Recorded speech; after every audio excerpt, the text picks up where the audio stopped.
afternoon. It is Sunday, January 8th, and I just came home from church a little while ago, and I want to tell you that it was truly a blessing to go. I almost gave in and not went because it was cold outside, and to be honest with you, I was being kind of lazy. And God said, Laura, when you were going through the battle, you prayed that God would give you a church to help you get through it. I did that. Then all week you prayed that I would give you good weather so you could walk to church this morning. I did that. Even though it was cold, it wasn't raining, it looks beautiful outside.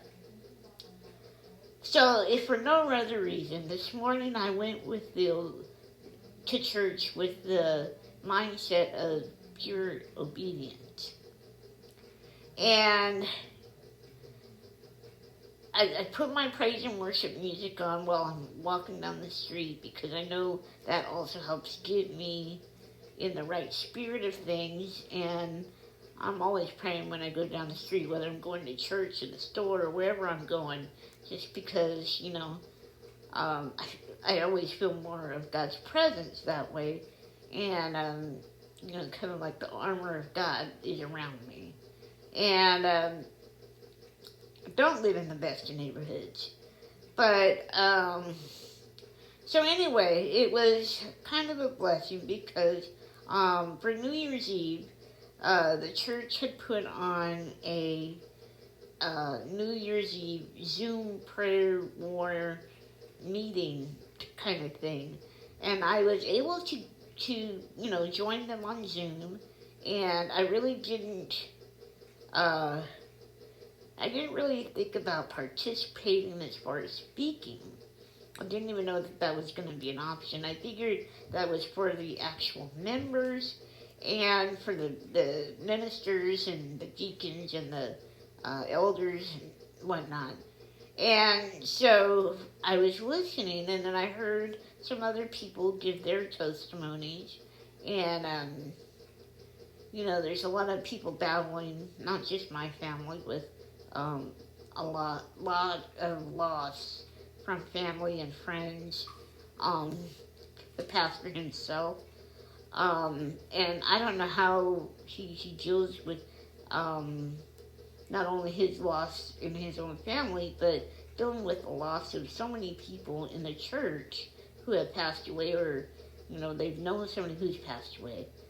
Obviously, he's got the strength of God, because, it's a tough thing, In 3 years, I've known either family members or friends.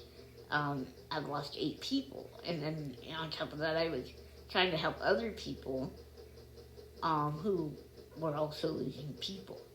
And so anyway, so I went this morning, and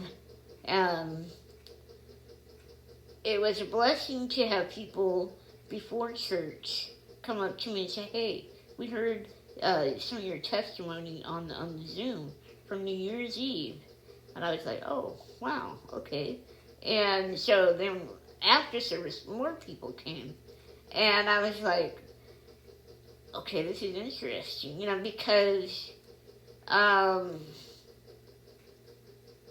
sometimes we don't really realize who's paying attention until God says, people are hearing you. And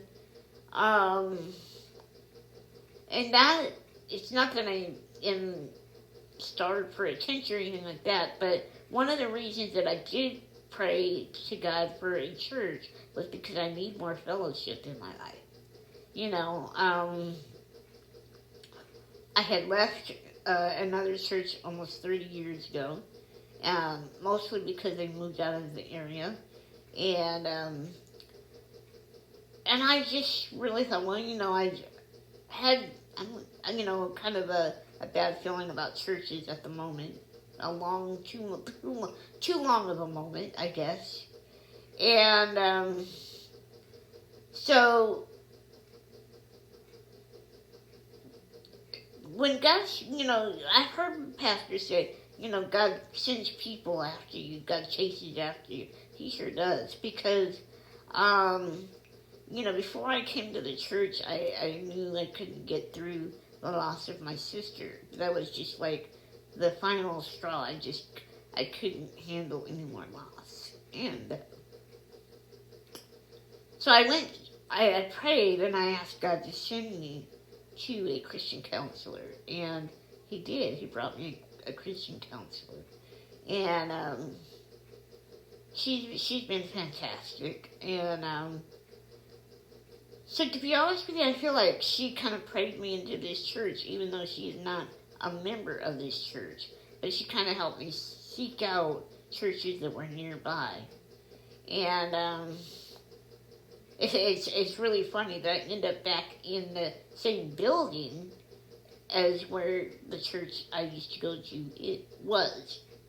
And so all this is to say that if you used to be a member of Ecclesia on 1314 Date Street in San Bernardino, and you're not rejoining them now that they are, having services inside, and they're still doing it online, you're really missing out, because I'll tell you, the pastor has a good heart for people.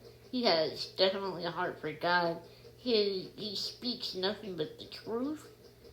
He preaches with conviction. He knows what he's talking about. You can tell that he's praying and studying so that he can prepare the word for all of us. So we need to show up to see what God's put in his heart and his mind to share with us. And